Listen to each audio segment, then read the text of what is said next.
Queridos irmãos, queridas irmãs, companheiros de ideal espírita, estamos reunidos aqui mais uma vez para a Evangelho-terapia dessa semana, agradecendo a oportunidade que nos é concedida de trabalho de divulgação do Evangelho de Jesus à luz da doutrina espírita. Possamos em prece agradecer o Mestre querido mais uma vez pelo carinho imensurável, pelo amor que tem por todos nós e que derrama todos os instantes sobre nosso orbe. Possamos nós, Mestre, sermos merecedores desse amor e dessas vibrações e estarmos sempre em processo de reformulação para cada vez mais bebermos na fonte de Tua luz. Agradecemos a Zicorta, a Dona Ivone do Amaral Pereira, aos amigos da espiritualidade, que nos recebem de forma fraternal e carinhosa. E possamos nós meditar, amparados por vocês, na mensagem que o Evangelho nos traz para essa semana. Hoje nós vamos ler o capítulo 10 do Evangelho segundo o Espiritismo, que tem como título Os que são misericordiosos. E aí nós vamos ler o item 4, que ele vem depois de 3 passagens evangélicas, que tem como tema desse pedaço, perdoai para que Deus vos perdoe. E o item 4, Kardec coloca o seguinte: a misericórdia é o complemento da brandura, porquanto aquele que não for misericordioso não poderá ser brando e pacífico. Ela consiste no esquecimento e no perdão das ofensas. O ódio e o rancor denotam alma sem elevação nem grandeza. O esquecimento das ofensas é próprio da alma elevada, que paira acima dos golpes que lhe possam desferir. Uma é sempre ansiosa, de sombria suscetibilidade e cheia de fel. A outra é calma, toda mansidão e caridade. Ai daquele que diz, nunca perdoarei. Esse, se não for condenado pelos homens, sê-lo-á por Deus. Com que direito reclamaria ele o perdão de suas próprias faltas, se não pode perdoar as dos outros? Jesus nos ensina que a misericórdia não deve ter limites, quando diz que cada um perdoe a seu irmão não 7 vezes, mas 70 vezes 7 vezes. É interessante a colocação que Kardec faz aqui, a reflexão que ele nos traz desses trechos das passagens evangélicas, e esse sentido da misericórdia, o sentido do perdoar. Como é colocado aqui por Kardec, a misericórdia é o complemento da brandura, porque aquele que não for misericordioso não pode ser brando e pacífico.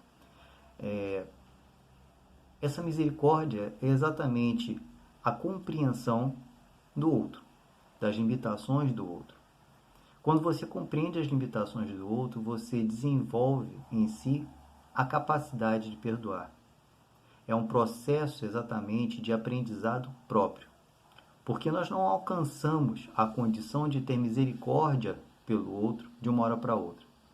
Nós não temos ainda essa condição, mas estamos passando por várias situações no dia a dia, no cotidiano, no ambiente familiar, no ambiente de trabalho, na sociedade de uma forma geral, em que exercitamos a misericórdia, em que temos a condição de começar a descobrir o que seja realmente brandura, e o que seja realmente o sentido de ser pacificador.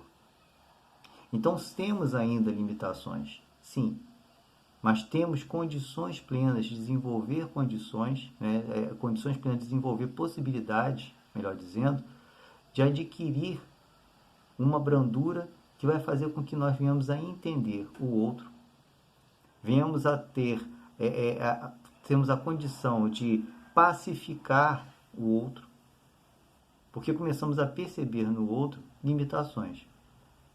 E qual o primeiro passo para isso? Nós percebemos as nossas limitações. Nós percebemos os nossos equívocos. Temos o entendimento da nossa inferioridade ainda moral.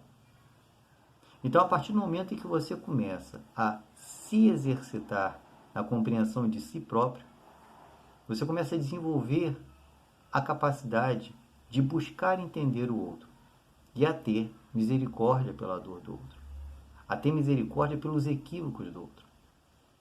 Por isso Kardec fecha aqui embaixo, né, quando ele fala com que direito reclamaria ele, a pessoa, o perdão de suas próprias faltas, se não perdoa dos outros. Jesus nos ensina que a misericórdia deve ser, né, não deve ter, melhor dizendo, limite. É aquela passagem, né, que Pedro questiona: quantas vezes perdoarei meu irmão? Até 7? Jesus fala: não te digo 7, mas 70 vezes 7 vezes. Nós já citamos aqui essa passagem, se não me engano, no meu Evangelho Terapia feita por mim, há algum tempo atrás. Não, eu acho que foi até esse capítulo 10, não lembro bem, mas eu lembro que eu fiz essa citação, né? Quando Jesus ele não impõe um limite para o perdão, ele mostra que nós devemos ter a compreensão do limite do outro de uma forma infindável. Por que isso? Porque temos que entender que temos nós também limitações e rogamos muitas das vezes de uma forma direta ou indireta que o outro venha a entender as nossas limitações, venha a compreender os nossos equívocos, venha a sentir que nós somos, né, pessoas carentes. Muitas das vezes nós tentamos nos colocar numa posição de uma certa superioridade, mas somos todos carentes. Tem uma frase de Emmanuel que é fantástica, que diz que do verme ao homem todos precisam de carinho, né? Do verme, dessa forma de vida tão tida por alguns como inferior, né? Tratada com repulsa. Quando você fala verme, algumas pessoas tratam a primeira ideia que vem de uma repulsa. E Emmanuel coloca isso, que do verme ao homem todos precisam de carinho, desse ser que é tido às vezes com uma certa repugnância pelo outro. Até nós, no estágio nominal, todos necessitamos de carinho, todos necessitamos de afago. Quem tem animal em casa, né, percebe muito bem isso, qualquer que seja o animal, seja um cachorro, um gato, um pássaro. Quando você transmite uma vibração, e é mais do que o gesto, mais do que você acarinhar, é a vibração que você transmite de carinho, de afetuosidade, aquilo tem um retorno. Então isso também é conosco. Se nós queremos ter, né, queremos que o outro tenha conosco um carinho, uma afetuosidade, devemos ter para com ele. Ser uma recíproca verdadeira, como a gente fala.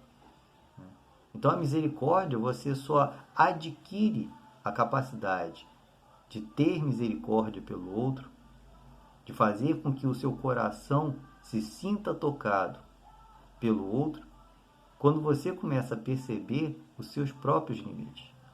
Quando você começa a rogar, direta ou indiretamente, ao outro a compreensão dos seus equívocos, das suas limitações, das suas peculiaridades, muitas das vezes negativas.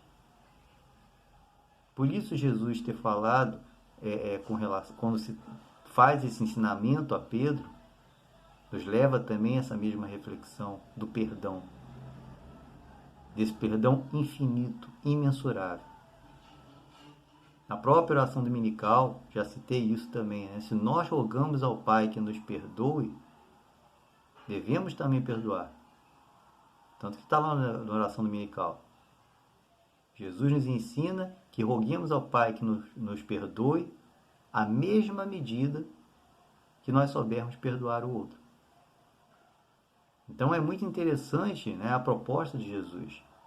Você tem a condição de rogar ao Pai perdão, mas você tem quase que a obrigação de aprender a perdoar também o outro, para que o Pai te perdoe. Então essa mesma questão da misericórdia, né, existe, como Kardec coloca aqui, consiste no esquecimento e no perdão das ofensas. O ódio e o rancor denotam alma sem elevação nem grandeza, né? Então nós temos que entender isso, que nós temos que exercitar esse esquecimento das ofensas. Quando Jesus, ele, em outra, né, passagem, nos propõe darmos a outra face, ao sermos atingidos em uma, exatamente essa questão do perdoar, da superação de uma ofensa, de um rancor. É um processo. Processo muitas das vezes difícil e doloroso. Para uma pessoa que ela é extremamente rancorosa, para uma pessoa que alimenta ódio pela outra, ressentimento, mágoa, nós rogarmos a essa pessoa que ela venha a meditar nisso e a transformar isso, é um processo muito difícil. É um processo muito complicado. Porque é um processo de transformação íntima muito grande. É um processo de superação muito grande. Mas temos condições disso. Exatamente essa é a proposta da Evangelho-Terapia. É mergulharmos no ensinamento de Jesus, à luz da doutrina espírita, e entender que somos ainda passíveis de erro, somos ainda limitados em condutas, em atitudes, somos ainda equivocados com relação a posturas, mas estamos no processo de aprendizado. E a proposta aqui, nesse exercício da misericórdia, seria esse: o perdão da ofensa. Você não guardar o rancor. Você entender que aquele outro se equivoca e você deve perdoá-lo. Porque você roga ao Pai, a Deus, esse perdão, e roga muitas das vezes de uma forma direta ou indireta ao outro o mesmo perdão, a mesma comiseração, o mesmo entendimento. Então, há várias situações, que cabem. A parábola dos credores e devedores, ela encaixa muito bem nisso, em que o homem, ele cobra, ele pede, saindo do templo, que seja amenizada a dívida que ele tem. Ao encontrar um homem que vem vindo ao templo e que devia dinheiro a ele obriga esse homem a pagá-lo. Então, quem somos nós? Nós obrigamos o outro que ele venha a ressarcir as nossas ofensas, mas nós não temos a capacidade de superar essa ofensa. Então, acho que é um exercício que nós temos que fazer. A proposta é exatamente essa. Nessa busca em sermos misericordiosos, desenvolvermos a misericórdia. Esse exercício diário de entender a nós próprios, de entender ao outro, os equívocos e limitações do outro. Entender que o outro pode errar, tendo sempre em mente aquilo, que você passa por essas mesmas situações, que você também é passível de erro, que você também se equivoca, que você também se engana. Então, a grande proposta aqui é exatamente essa, Ai daquele que diz nunca perdoarei, Kardec coloca. E é realmente, ai daquele que diz que nunca perdoará. Porque em determinado momento, nessa existência ainda, em várias situações, ele vai ter que lidar com esse embate. Perdoar ou não perdoar. E aí qual vai ser a postura dele? O que ele vai fazer? Qual vai ser a iniciativa dele nessa situação? E aquele que não perdoa, aquele que guarda o rancor, aquele que se ofende, vai sentir uma dor muito grande. Porque é muito interessante isso. A pessoa nos faz algo. Ela se equivocou? Sim. Nós guardamos esse rancor. Nós guardamos essa mágoa.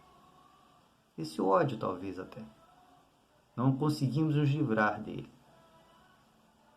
E o que acontece com a pessoa que foi o motivador disso tudo em nós?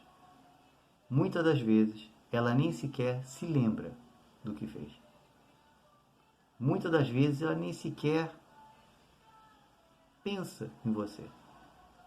Você é que se sente tão magoado, tão ofendido, tão ressentido, que vai criando no seu interior essa sensação. E vai criando em torno de você toda essa ambiência, toda essa vibração. Então temos que parar para pensar nisso, O quanto é salutar o processo de aprender a perdoar. Porque vamos estar exercitando em nós uma mudança vibracional. Vamos estar realmente nos livrando de um veneno, porque aquele que nos ofendeu, aquele que foi o motivador da nossa dor, muitas das vezes ele esquece que fez isso. Nós que carregamos isso, né? Então é aquela história que a gente fala, né? Que o ódio é um veneno que você toma esperando que o outro venha morrer. Na realidade, você que está se matando. Isso gera em torno de si uma carga vibracional, uma carga espiritual enorme, degenerativa, degradante. E como vamos nós, né, caminhar em nossa vida, rogando muitas das vezes a compreensão, a misericórdia do outro, guardando dentro de nós um fel. Não temos, né, esse coração realmente puro. Não trazemos essa possibilidade de pureza íntima.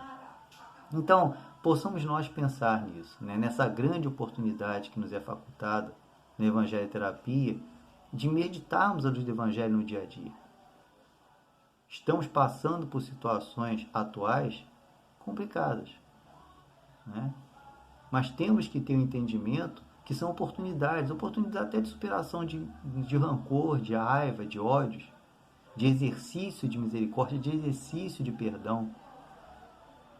Eu acho muito interessante que no livro Renovando Atitudes, do Espírito Hamed, ele cita inclusive o auto-perdão, de nós nos perdoarmos, né? Perdão, de nós termos a compreensão de nos perdoar. Talvez seja o primeiro processo. Desenvolvendo em si esse auto-perdão, você vai começar a ter a capacidade de perdoar o outro. Desenvolvendo em si uma comiseração, né, uma misericórdia, melhor dizendo, você vai ter a possibilidade de ter essa mesma misericórdia para com o outro, independente dos equívocos dele, do que ele tenha feito. Então, meus irmãos, a proposta é essa. É um exercício. Tudo na vida é um exercício, né? Quando Kardec coloca que a natureza não dá saltos, temos que pensar que nós estamos incluídos nesse aspecto. Nós estamos incluídos na natureza. Então, esse processo de reformulação da maioria de nós, não vou generalizar, né, porque existem espíritos que têm a capacidade de uma reformulação muito rápida, mas muitos de nós é um processo lento. André, mas quanto tempo leva isso? Vai depender de você, né? Ou de nós, melhor dizendo. De todos nós, inclusive de mim. Não existe um tempo pré-estabelecido e não existe um limite para isso. É o tempo que for necessário. O empenho nosso é que conta. Então que possamos exercitar esse perdão. Possamos exercitar essa misericórdia. Possamos compreender que nós necessitamos de perdão e misericórdia pelos nossos próprios atos. Olharmos no espelho e, né, eu preciso me perdoar. Eu preciso ter misericórdia para comigo. Eu preciso que o Pai me auxilie, que a espiritualidade me auxilie nisso. E quando nós reconhecemos os nossos equívocos, falhas, faltas, quando nós nos dobramos, né, é uma simbologia muito utilizada, principalmente no Antigo Testamento, né, quando nós dobramos os joelhos, quando nós nos rendemos à grandiosidade do Pai e pedimos, me dá uma ajuda que está difícil. Nós temos ao nosso redor companheiros espirituais que estão prontos a nos auxiliar, prontos a nos ajudar. E quando abrimos nosso coração e falamos, olha, eu quero perdoar, eu quero aprender a me perdoar, eu quero aprender a ter misericórdia comigo, porque eu quero fazer disso um hábito para com o outro, você vai estar sendo amparado. Tem que ter a sensibilidade de ouvir, não, né, na audiência física, mas na audiência que é mais uma audiência intuitiva, se assim a gente pode falar. De acontecer algo com alguém, determinada situação, em que vem essa intuição, fala, perdoa, tem misericórdia. E aí o que devemos fazer? Sobrepor, muitas das vezes, a nossa vaidade, a nossa prepotência, o nosso orgulho, e falar, eu preciso perdoar. Eu preciso ter misericórdia porque eu também me equivoco. Eu rogo ao Pai, eu rogo à espiritualidade, eu rogo ao meu vizinho, à minha esposa, que tenha, né, misericórdia por mim, perdão por mim. Então eu preciso fazer isso para com o outro. Então possamos, meus amigos, pensar e meditar nisso, que é muito fácil viver. O difícil é nós sabemos nos colocar na vida. Nós sabemos como nos conduzir na vida. E o Evangelho é uma excelente rota de conduta de vida. Essa é a proposta da Evangelho Terapia. Quero perdoar? Exercício de perdão. Quero ser misericordioso? Exercício da misericórdia. Entendendo que não somos perfeitos. Nossos irmãos também não são. E que nós olhamos para eles e falamos, olha, eu te entendo. Te perdoo, tenho misericórdia por você porque eu te entendo. E tentar estimular esse irmão a também desenvolver isso nele, para que possamos criar uma grande cadeia de transformação e reformulação pessoal e coletiva. Porque, como é colocado pela espiritualidade, o exemplo arrasta. Então, talvez nós venhamos a dar o exemplo de conduta, buscando perdoar, buscando ser misericordioso. E aquele outro, aquela outra, vai pensar assim, nossa, o André foi assim comigo. E talvez num momento em que aconteça com aquela pessoa, ela lembre do que aconteceu com ela. E falar assim, não, poxa, o fulano teve perdão, né? Teve misericórdia por mim, me perdoou. Então eu vou tentar perdoar. Então é muito interessante pararmos para pensar nisso, no processo de reformulação e na contribuição da nossa reformulação para com o outro. Devemos perdoar? Sim. De uma forma imensurável, como o mestre falou. Porque senão, quem somos nós para que o Pai nos perdoe? Para que o Pai tenha misericórdia por nós, se nós não sabemos fazer isso com o próximo. Muito obrigado, meus irmãos, pela oportunidade. Muita paz.